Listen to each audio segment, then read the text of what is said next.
예, 오늘은 제자도의 원리라는 제목으로 함께 말씀을 생각해 보겠습니다. 우리 교회가 이제 아주 생긴 지 오래되었죠.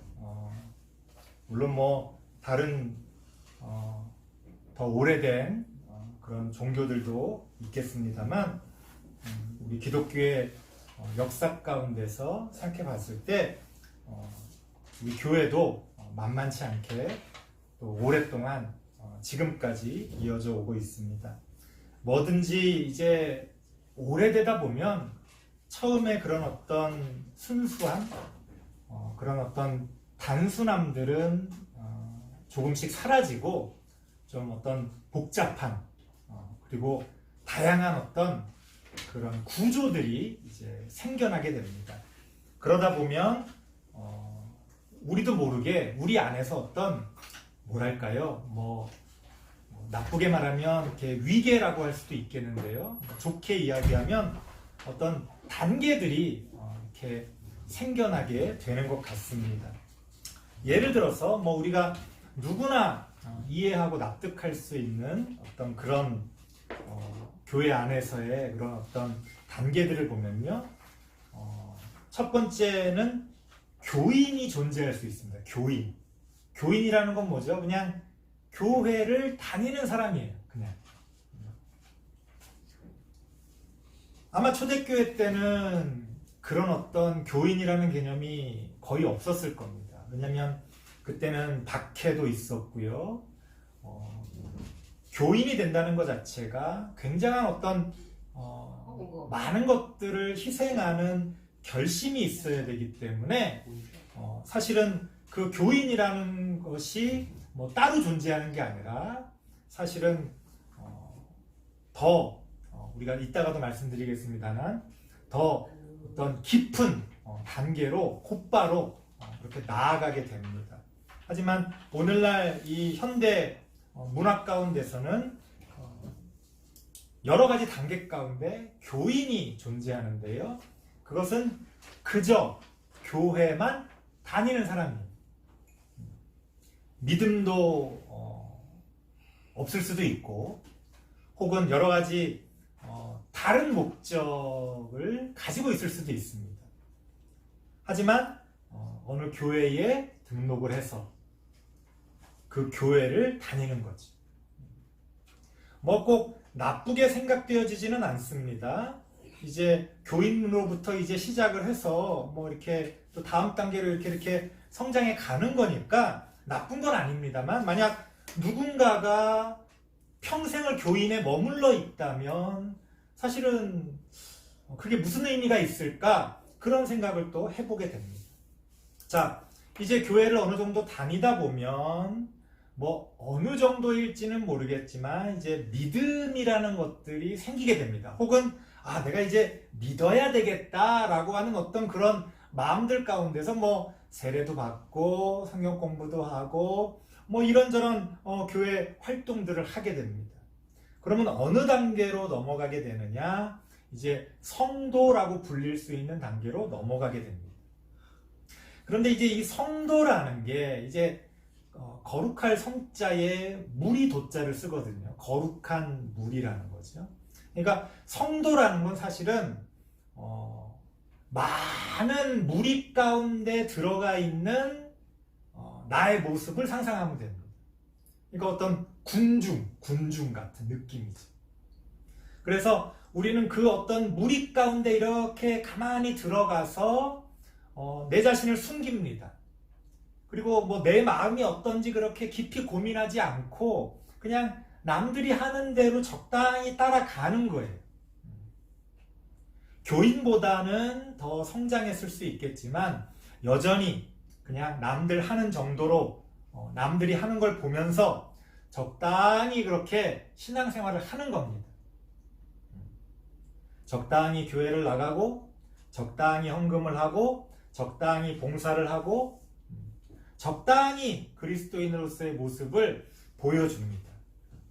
더 튈 것도 없고 더 나쁠 것도 없고 그 어떤 그 무리들 가운데서 그냥 그 흐름을 따라 거기에 크게 거슬리지 않고 이렇게 흘러가는 거죠. 아마 많은 분들이 이 성도의 단계에 머물러 있을 겁니다. 물론 본래 성도라는 건 단지 그 정도가 아니죠. 아까도 잠시 말씀드렸습니다. 초대교회 때는 이런 단계라는 게 없는 겁니다. 초대교회의 단계는 사실은 전부 증인의 단계라고 할 수 있는데요. 직접 목격한 사람들이 있고 그 목격자의 이야기를 직접 들은 사람들이 있기 때문에 우리보다는 훨씬 더 단일한 어떤 그런 분위기가 있었을 겁니다. 제가 지금 이렇게 구분하는 건 어떤 신학적인 구분은 아니에요.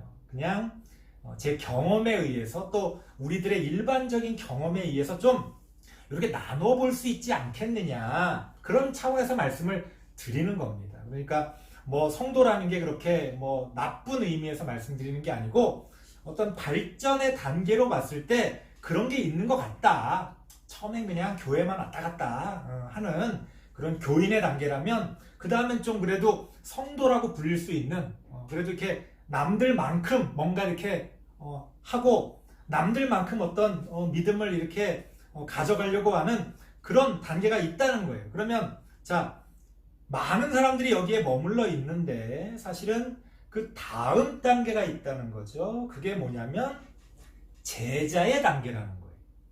여러분들 옛날에 청년부 때 뭐 제자 훈련 이런 거 많이 하셨잖아요. 그러니까 이 제자의 단계가 성도의 단계랑 뭐가 다르느냐? 성도의 단계는 그 군중 속에서 그 무리들 가운데서 내가 적당히 숨어 있을 수가 있어요. 제자의 단계에서는 숨어 있을 수가 없습니다.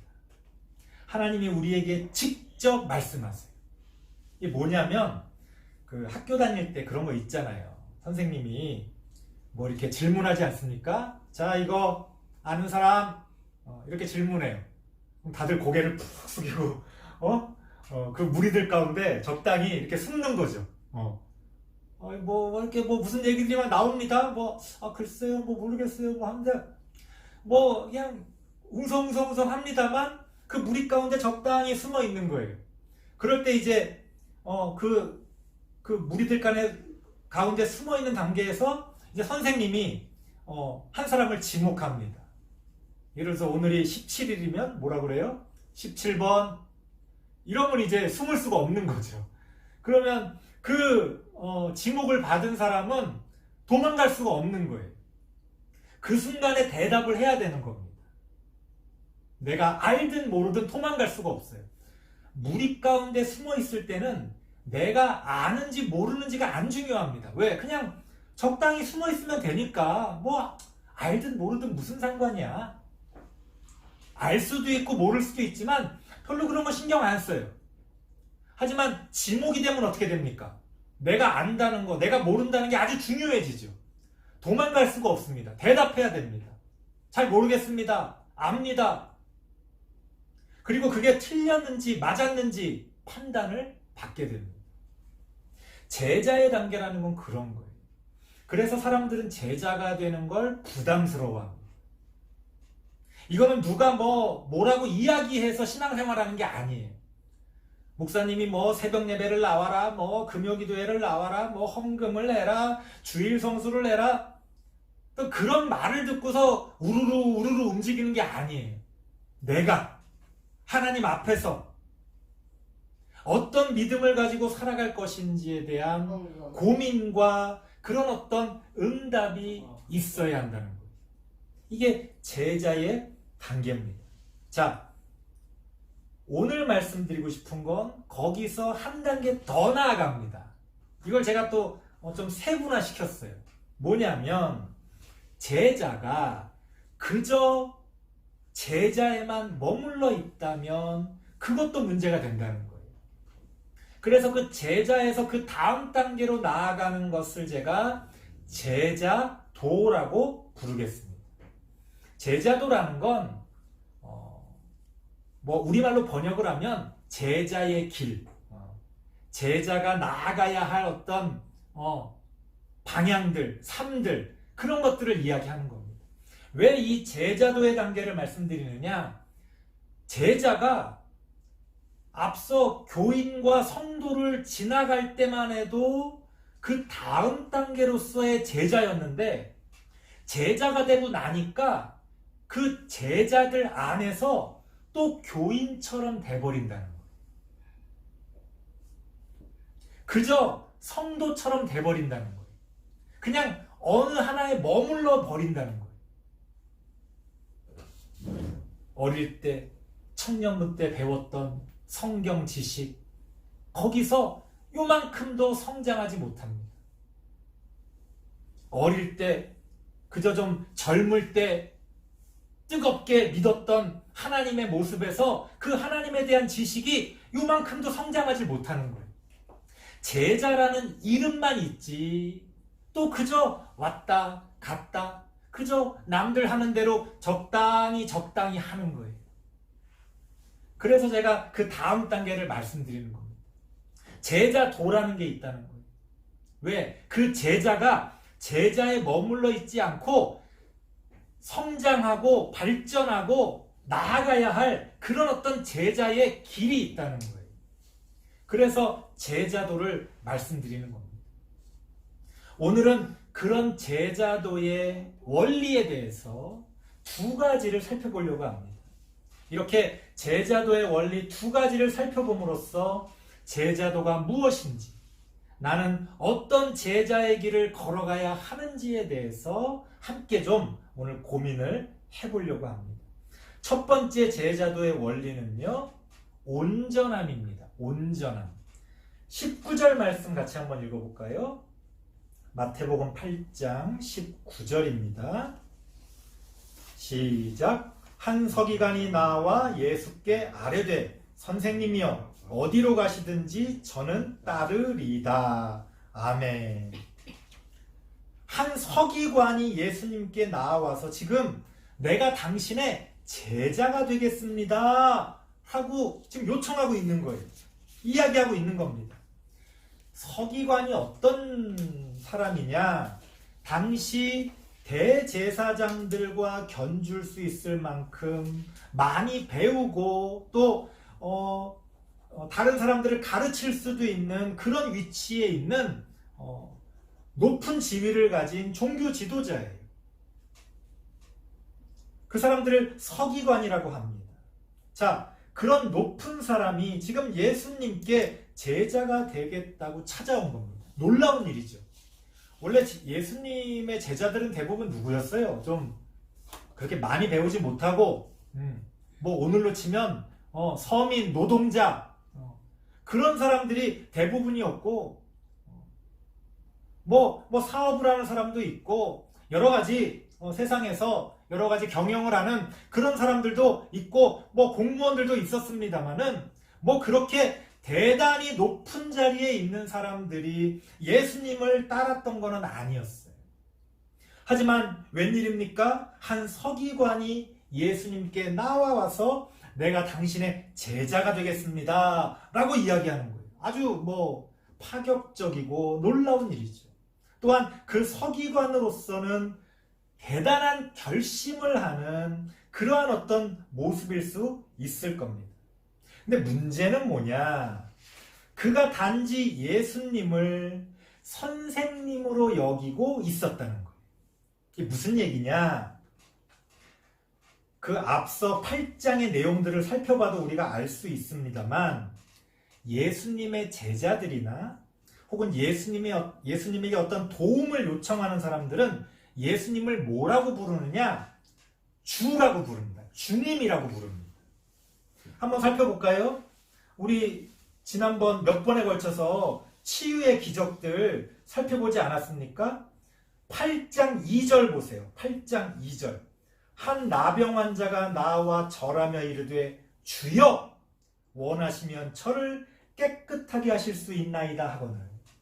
예수님을 뭐라고 불러요? 주여 이렇게 부릅니다. 또 보세요. 6절 말씀 보세요. 한 백부장이 예수님을 찾아와서 뭐라고 이야기합니까? 6절에 이르되 주여 내 하인이 중풍병으로 집에 누워 몹시 괴로워하나이다. 그를 고쳐 주옵소서. 주여 이렇게 이야기합니다. 그뿐입니까? 오늘 본문에서도 이따 다시 한번 읽어보겠습니다만 21절 말씀 보니까 제자 중에 또 한 사람이 이르되 주여 내가 먼저 가서 내 아버지를 장사하게 허락하옵소서. 정말로 예수님을 따르고 예수님께 배우고 예수님한테 뭔가를 받아보려고 했던 사람들, 그런 사람들은 예수님을 주님이라고 불렀다는 거예요. 그런데 오늘 서기관은 뭐라고 이야기합니까? 19절에 선생님이여 내가 당신을 따르겠습니다. 이렇게 이야기합니다. 차이가 있다는 거예요. 이 차이는 당시 유대교의 문화에서 나옵니다. 당시 유대교 문화에서는 제자들이 선생님을 선택하는 문화가 있었어요. 마치 우리가 대학에서 수강 신청할 때 내가 배우고 싶은 교수님을 이렇게 선택하듯이 내가 정말 평생 따르고 배워야 될 혹은 뭔가 배우고 싶은 그런 스승을 찾아가서 내가 선택하는 거예요. 제자가 선생을 선택하는 겁니다. 그러니까 오늘 본문에 나오는 서기관은 제자가 되겠다고 예수님께 나아왔지만 그 마음은 어떤 마음이에요? 예수님에게 자신이 선택받은 게 아니라 자신이 예수님을 선택했다고 생각하는 거예요. 자신의 자아가, 자신의 어떤 이기적인 마음이 더 크게 작용하고 있는 겁니다. 어찌 보면 결과는 같아 보입니다. 이렇든 저렇든 제자가 되는 거잖아요. 겉으로 볼 땐 똑같잖아요. 예수님이 불러서 제자가 됐든 쫓아와서 선생님 제자가 되겠습니다 해서 제자가 되든 겉으로 볼 때는 똑같아 보입니다. 똑같이 제자가 된 것 같아요. 하지만 다르다는 거예요. 우리의 신앙의 눈으로 볼 때는 다르다는 겁니다. 오늘 서기관이 유대교의 관점에서 유대교의 문화 가운데서 내가 보니까 당신 뭔가 내가 그 특별함을 본 것 같다. 지금은 좀 부족하지만 당신 분명히 나중에 큰 인물이 될 것 같다. 내가 이러한 통찰을 가지고 남들은 당신을 못 알아보지만 내가 당신을 딱 알아보고 내가 이제 당신한테 배우겠다. 내가 이제 서기관이니까 당신한테 내가 힘을 실어주겠다. 당신은 앞으로 더 큰 선생이 될 거다. 그런 어떤 욕심과 욕망을 가지고 예수님께 나왔다는 거예요. 그럴 수 있죠. 그럴 수 있잖아요. 진정 뭔가를 배우기 위한 겸손한 그러한 자세가 아니라 내가 뭔가 이 사람과 함께함으로써 나중에 뭔가 내가 한 자리 얻을 수 있지 않을까? 사실 우리는 이미 알고 있습니다. 예수님께 선택받은 제자들도 그런 마음을 갖고 있었어요. 왜? 당시의 문화가 그랬어요. 좋은 스승을 만나서 그 인맥을 가지고 내가 한번 성공해 보자. 우리 그런 마음들 있을 수 있잖아요. 오늘날 학벌이라는 것도 그거 아니에요? 내 실력과 나의 어떤 준비된 것과 상관없이 그런 어떤 좋은 대학의 이름을 가지고 그냥 어떻게든 거기 들어가면 내가 뭔가 더 나은 그런 삶을 살 수 있지 않을까? 정말 뭔가를 배우려고 하는 게 아니라 그 어떤 껍데기가 가져다주는 어떤 유익함, 어떤 내 욕망의 충족을 생각하는 겁니다. 오늘 성경의 서기관이 그런 생각을 했다는 말이 직접적으로 기록되어져 있지 않지만 이 서기관이 예수님께 나와서 주여, 주님, 내가 당신을 따르겠습니다 라고 말하지 아니하고 선생님이여, 내가 당신을 따르겠습니다 라고 이야기했을 때는 그런 어떤 의미를 담고 있다는 겁니다. 이거는 단지 이 서기관을 나쁘게 보려는 것이 아닙니다. 이 서기관의 이러한 말에 대해서 예수님이 어떻게 반응하셨는지를 보면 우리가 더 자세히 알 수가 있습니다. 그렇게 당신을 따르겠습니다 라고 했던 서기관에 대해서 저 같으면 높은 사람이 와서 이제 내가 이 교회 등록해서 내가 이 교회 팍팍 밀어주고 내가 당신과 함께 하겠습니다. 그러면 저 같으면 할렐루야 하나님의 은혜구나 하면서 넙죽 그 사람의 손을 붙잡았을 텐데 오늘 예수님을 보니까 그렇게 하지 않으셨다는 거예요. 20절에 뭐라고 나옵니까? 예수께서 이르시되 여우도 굴이 있고 공중에 새도 거처가 있으되 인자는 머리 둘 곳이 없다 하시더라. 이게 무슨 말이에요? 좀 뜬금없잖아요? 제자가 되겠다고 지금 높은 사람이 찾아왔는데 뭐라고 얘기해요? 나는 머리 둘 곳이 없다. 저런 짐승들조차 자기 집이 있지만 나는 그런 집 한 채도 없고 나는 머리 둘 곳도 없이 그렇게 떠돌아다니는 삶을 사는 사람이다. 이렇게 이야기합니다. 이게 무슨 얘기입니까?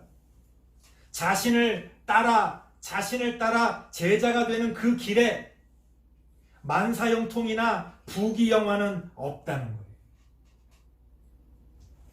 우리는 예수님을 따르겠다고 말하지만 사실은 뭔가 좋은 것들을 얻어보려고 합니다.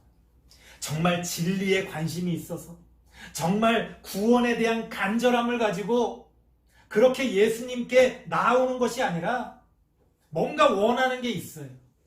뭔가 바라는 게 있습니다. 그것들은 대부분 이 세상의 세속적인 욕망인 경우가 많이 있습니다. 예수님은 뭐라고 말씀하십니까? 나를 따르는 제자의 길에 그런 거는 없다는 거예요. 오늘날 많은 사람들이 제자의 길을 걸어가지 않고 자신의 욕망의 길을 따라갑니다. 예수님의 십자가의 길을 걸어가는 것이 아니라 우리의 욕망의 길을 쫓아 나아간다는 거예요. 그거는 제자도가 아니다. 제자도에는 온전함이 있어야 되는데 그 온전함이라는 게 뭐냐? 하나님을 온전히 따르고자 하는, 예수님을 온전히 따르고자 하는 그러한 마음들이 있어야 한다는 거예요. 좀 부족할 수 있죠.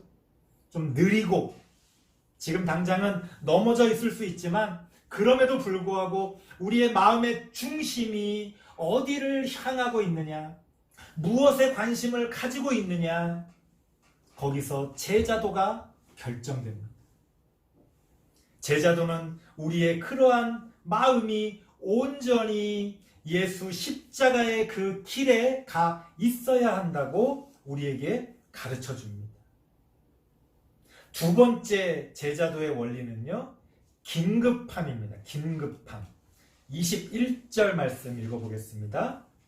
시작. 제자 중에 또 한 사람이 이르되 주여 내가 먼저 가서 내 아버지를 장사하게 허락하옵소서. 아무리 급한 일이 있어도 지금 자식이 부모의 장례를 치르겠다고 하는 겁니다. 누가 여기에 대해서 이의를 제기할 수 있겠습니까? 아무리 엄청난 일이 있어도 그래 먼저 가서 장례를 치르고 와라. 아마 다 그렇게 얘기할 거 아닙니까? 지금 예수님께 나와서 제가 지금 예수님을 따라가야 되지만 지금 부모의 장례가 났으니 가서 장례를 치르고 오겠습니다. 이렇게 지금 예수님에게 요청할 때 그 요청한 제자는 물론이고 그 주변 사람들 역시 너무나 당연히 예수님께서 그래 집에 가서 부모님 잘 장례 치러드리고 그러고 와라. 기다리겠다. 아니면 먼저 저기 가 있을 테니까 그쪽으로 와라. 아마 이런 반응을 우리가 예상할 수 있잖아요. 그런데 오늘 성경에 보면 예수님의 반응이 충격적입니다. 22절 예수님이 뭐라고 말씀하십니까? 예수께서 이르시되 죽은 자들이 그들의 죽은 자들을 장사하게 하고 너는 나를 따르라 하십니다. 장례 치르러 가지 말라는 거예요. 나를 따르라는 거예요.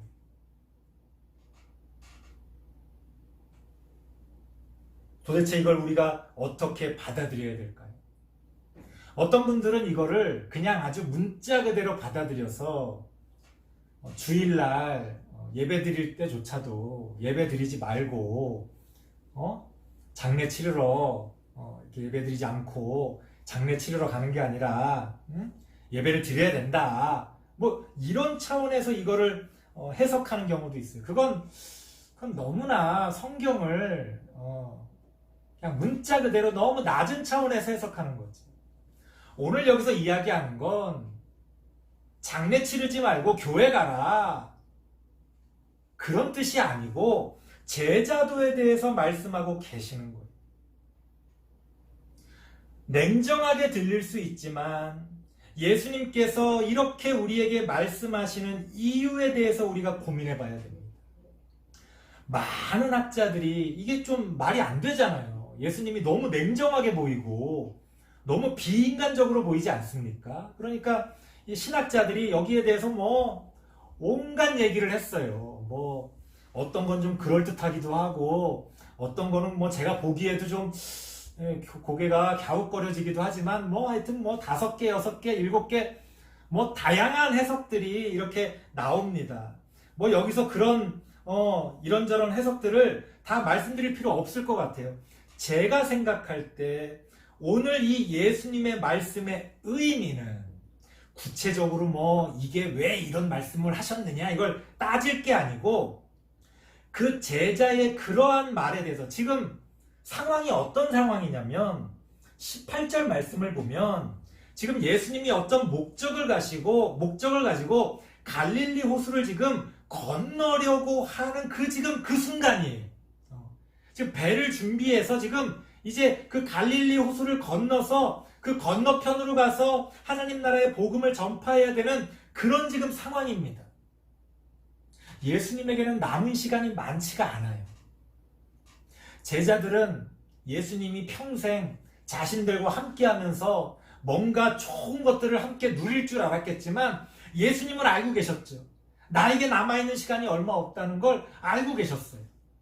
그러니까 제자가 좀 며칠 장례 치르러 갔다 오겠습니다. 인간적으로 생각하면 당연히 갔다 와야지요. 장례 치르러. 예수님이 그걸 모르겠습니까? 하지만 예수님에겐 지금 시간이 없었어요. 예수님은 지금 저 건너편으로 건너가서 저곳에 있는 사람들에게 하나님 나라의 복음을 선포해야 되는 지금 그런 긴급한 상황이었다는 거예요. 그런 긴급한 상황에서 예수님이 이런 말씀을 하고 계시는 겁니다. 지금 그럴 때가 아니다. 지금 그럴 때가 아니다. 우리도 그렇잖아요. 평소에 일반적인 상황에서 일반적으로 행동할 때는 상관없지요. 하지만 긴급한 상황이 있잖아요. 비상 사태가 있잖아요. 그럴 때 그저 일반적으로 행동하는 대로 행동합니까? 아니지요. 그럴 때는 긴급하게 어떤 비상 사태에 맞는 그런 행동을 할 수가 있어야 한다는 거예요. 오늘 이 본문의 말씀을 통해서 하나님이 우리에게 가르쳐 주시는 것은 제자도라는 것에는 그러한 어떤 긴급함, 그런 어떤 긴급성이 들어가 있다는 겁니다. 오해하지 마세요. 제자도가 항상 무조건 모든 것에 대해서 긴급성을 가진다는 말이 아닙니다. 단지 제자도에 그런 긴급성이 있다는 사실을 우리가 평소에 이해하고 결정적인 순간에 그것을 행할 수 있어야 한다는 거예요. 안 그러면 제자도가 아니다. 그러니까 우리가 평소에 배부른 소리 하고 뭐 그냥 일반론에 대해서 이야기하고 그냥 에라 디야 하면서 평소에 그냥 이렇게 이야기하는 거는 제자도가 아니에요. 제자도라는 것은 그런 어떤 긴급함을 가지고 간절함을 가지고 우리가 그 복음을 들고 나아가야 한다는 겁니다. 응급실을 생각해 보시면 될 것 같아요. 응급실은 일반 진료실과는 뭔가 다른 기준에서 움직이잖아요. 물론 응급실도 응급하지 않을 때는 그냥 평소처럼 일반 진료실처럼 돌아갈 수 있습니다. 하지만 우리가 드라마나 영화 보면 나오잖아요. 막 갑자기 무슨 어디 교통사고가 터져가지고 막 갑자기 그냥 피 흘리는 사람들이 막 쏟아져 들어오면 어떻게 움직여요? 긴급하게 움직이죠. 만약에 그런 상황에서 뭐 좀 발목이 뼈서 온 사람이 내가 먼저 왔는데 왜 나를 먼저 치료해주지 않고 그러냐고 큰 소리 치면 그게 말이 돼요? 일반적인 상황에서는 말이 되죠. 하지만 지금 긴급한 상황이잖아요. 응급실이잖아요. 그러면 나중에 왔어도 지금 생명의 위협을 느끼는 사람을 먼저 치료해주게 되는 거죠. 제자도에는 그런 개념이 들어가 있다는 거예요. 그래서 제자도는요, 역동적입니다. 그냥 평소에 별일 없을 때는 어떤 면에서 교인과 다를 바가 없을 수도 있어요. 하지만 정말 결정적인 상황에서는 또 다른 기준으로 그 긴급함을 가지고 하나님의 나라를 만들어 갑니다. 그런 것들이 있어요. 마치 잘 훈련된 군인이 평소에는 그냥 그늘에 누워가지고 편히 쉬다가도 비상종이 울리면은 언제 그랬냐는 듯 탁탁탁 군장을 준비하고 뛰어나가는 것처럼 제자도에는 그런 어떤 긴급한 그런 어떤 개념들이 포함되어 있다는 거예요. 잘 준비된 군인처럼, 잘 준비된 의사처럼 매 순간 긴장하고 있는 것은 아니지만 정말로 우리가 행동해야 될 그 순간에는 행동할 줄 아는 그런 어떤 결기가 그 제자도에는 포함되어져 있다는 거예요. 제일 한심한 제자는 누구냐? 평소에 말할 때는 뭐 전쟁 나면 제일 먼저 자기가 나갈 것처럼 그렇게 말을 합니다. 은혜가 충만해요. 하나님께 영광을 뭐 얼마나 잘 돌리는지 모르겠어요. 평소에는 별일 없을 때는. 그런데 정작 정말로 하나님의 은혜가 필요한 순간에는, 정말로 우리가 희생해서 하나님께 영광을 돌려야 될 순간에는 도망갑니다. 그건 제자가 아니죠. 그건 제자도가 아니죠. 진정한 제자는, 진정한 제자도는 그러한 순간에 십자가를 쫓아갑니다. 그게 바로 제자도라는 거예요. 평소에는 뭐 알 수가 없죠. 아니, 오히려 평소에는 제자도가 없는 사람들이 더 제자같이 보일 수도 있어요. 하지만 정말 중요한 순간에, 정말 중요한 자리에서 정말로 하나님의 뜻을 이루는데 우리가 헌신해야 될 때, 그때 제자도가 빛을 발합니다. 제자도에는 그러한 긴급함이, 그런 긴급성의 개념이 포함되어져 있다는 겁니다. 설교를 마치겠습니다. 여러분은 제자입니까? 여러분은 지금 제자의 길을 걸어가고 계십니까? 그저 교인의 수준에 머무르지 말고, 그저 성도의 수준에 머무르지 말고 제자가 되시길 바랍니다. 껍데기 제자에 만족하시지 말고 그 제자의 길을 걸어 가시기 바랍니다. 우리의 평소의 신앙의 삶 가운데서 그런 제자도가 잘 준비되어지는 그런 우리 모든 성도님들 되시길 바랍니다. 기도하겠습니다. 하나님 감사합니다. 우리는 제자입니까? 우리는 제자가 되려고 하는 마음이 있습니까? 우리는 어떤 제자가 되고자 합니까? 정말 하나님 앞에 무릎 꿇고 그 예수님의 그 보혈의 십자가의 길을 걸어갈 줄 아는 그런 제자도의 길을 붙드는 우리가 되게 하여 주시옵소서. 제자의 길을 우리가 함께 걸어갈 수 있도록 하나님 우리와 함께 하여 주시옵소서. 예수님의 이름으로 기도드리옵나이다. 아멘.